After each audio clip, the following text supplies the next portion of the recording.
I hope you'll take a minute or two to view close-ups of my Block of the Month quilt. It's designed especially for you. There's a photograph of the completed quilt on this webpage, but there's so much more to see in this close-up version. It's titled Beyond the Gate, and when I designed it, I kept two things in mind. One was obviously what would be behind the gate, and secondly, I planned the design for quilters just too eager to wait 12 months to complete the quilt. With that in mind, this design is a short 6-month endeavor on your part. Its size is 92 by 109, just the perfect size for your bed. I prefer an asymmetrical design to formal balance, so flowers and ladybugs run the length of the left side of the quilt. We all love the simplicity and serenity of ladybugs. Of course, putting them on this quilt was a must. Perhaps beyond the gate, a garden would beckon a quilter, and she would put on a big floppy hat and gloves and push a wheelbarrow. Oh no, not just any wheelbarrow, a stylish antique wheelbarrow. See the tips of those sweet flowers down below? Well, they are in the cutest little flower pots. Most of the blocks have a different quilting pattern on them, but I did work with feathers throughout the quilt.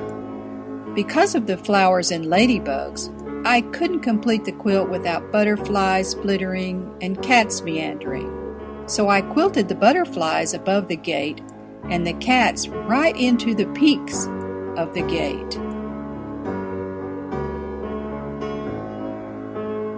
Aren't those flower pots cute? When I look beyond the gate, I see a windmill. You might not see one beyond your gate, but certainly there is one behind someone's gate, so it is on the quilt. Of course, blinds are growing up toward the blades. At least they are on my windmill. And a bird is perched on the weather vane. An old watering can and cactus complete the block.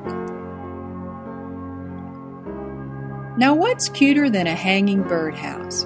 I went outside and took a photo of this birdhouse my husband designed, and it just had to rest on the pole with a bird on the top. The old wagon wheel leaning against the pole and the watering can add to the charm of this block. I chose the color palette of complementary colors of violet and gold because those colors seemed to speak to me during the design process. The 5-petal flowers and ladybugs not only adorn the left side of the quilt, but act as a conduit to connect additional blocks. They are sort of a sashing, but a bit larger and more involved. Well, this was my idea of what might lie beyond the gate. If it's your idea too, just ask your favorite quilt shop to carry the Block of the Month so you can enjoy it too. Thanks for stopping by. And by the way, my next Block of the Month is almost ready.